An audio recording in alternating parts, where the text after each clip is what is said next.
Hello and welcome to our today's tutorial. This is a continuation of the topic emergency procedures for vulnerable workers. This is part 3 and we are moving on well. So if this is your first time to watch this tutorial, then I refer you to go back to the YouTube channel, and look for the last 2 videos. I started by looking at the categories of vulnerable groups of people or employees in a workplace. I mentioned, if I may go back, I mentioned that the first category is young or new workers. Young or new workers in a workplace.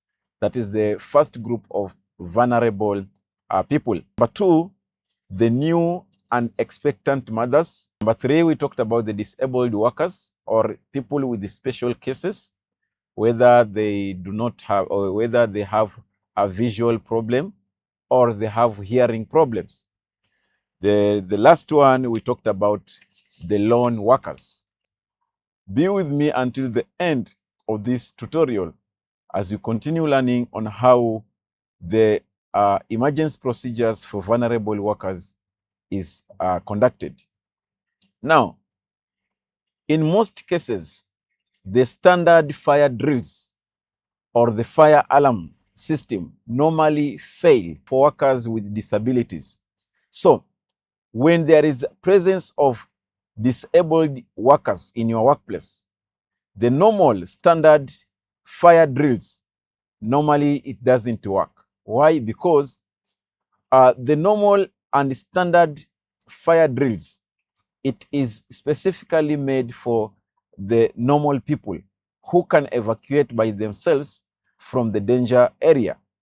But when it comes to the disabled or special cases people or group of people, they need a specific risk assessment that will come up with a specific emergency procedures in order to save them during emergencies. And that is when we are going to define another new term. We are going to define another new term, that is or personal emergency evacuation plan. So when coming up with the risk assessment, you will have to personalize the risk assessment specifically for the categories of vulnerable employees in a workplace.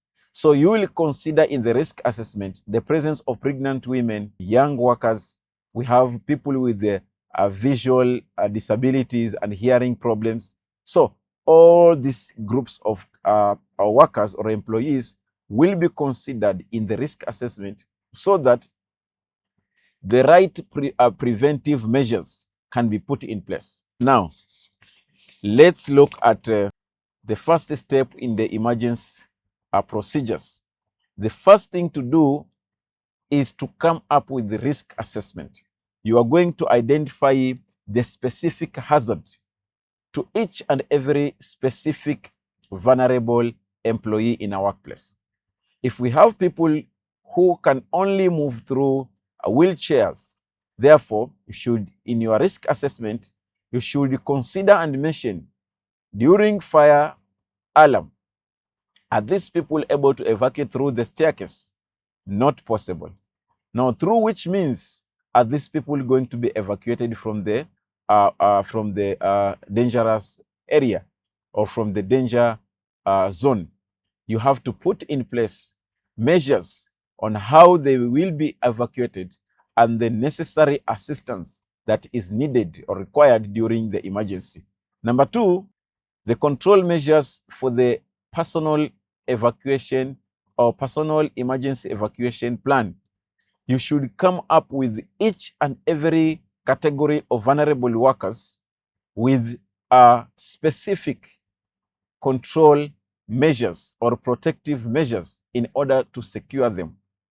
If we are talking about the visual defection or the hearing issues, you should always know that during emergencies, you have an employee in your workplace who doesn't hear properly.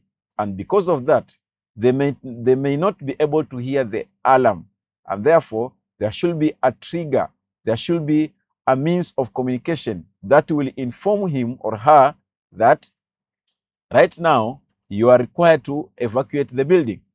If it is the vision issues, there should be some means on how to inform them or update them that it is the time for evacuation. And this will all be included in the risk assessment. The last thing is the evacuation plan. Now, how are you going to evacuate these people who cannot move by themselves? With the communication method, the use of alarms or visual alarms and audios should be used. And this will apply where if there is a danger, if a danger is noticed in a certain location or a certain area, the person who has witnessed or has observed the danger should alert other people through the fire alarm system. And for the people who cannot hear properly, but they can see, it will be very easy for them to see the blinking of the strobe. The strobe light will be blinking that, and it will show that there is a danger and it is time for evacuation. Even if they can't hear properly, but with the presence of the visual alarm, you can see the alarm blinking. You know it is not normal and therefore you have to evacuate.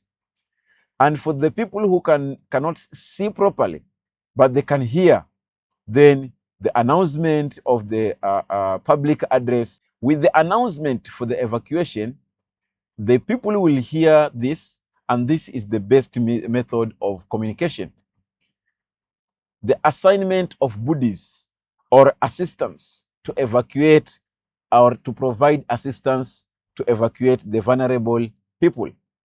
The employer should assign specific group of people who will be trained for this particular activity for the evacuation.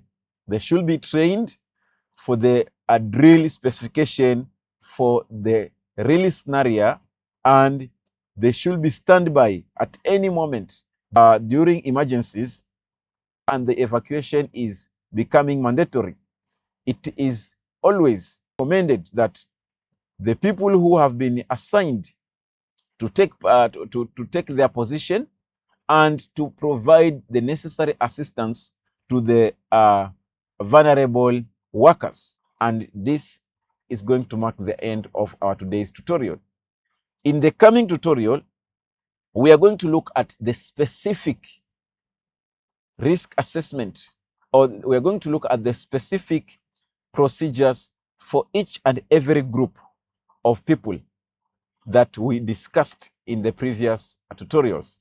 We are going to look at the personal emergency evacuation plan for workers with physical disabilities or mobility impaired. So we are going to also look at the personal emergency evacuation plan for the young and inexperienced workers and the rest of the categories of vulnerable workers. So remain with me as we move forward. And remember, this is the only platform where you will get the health and safety knowledge for free. The only thing you are required to do is to subscribe to the channel, to like and share the video so that the knowledge can reach to as many people as possible. Thank you very much, and let's meet in our next video.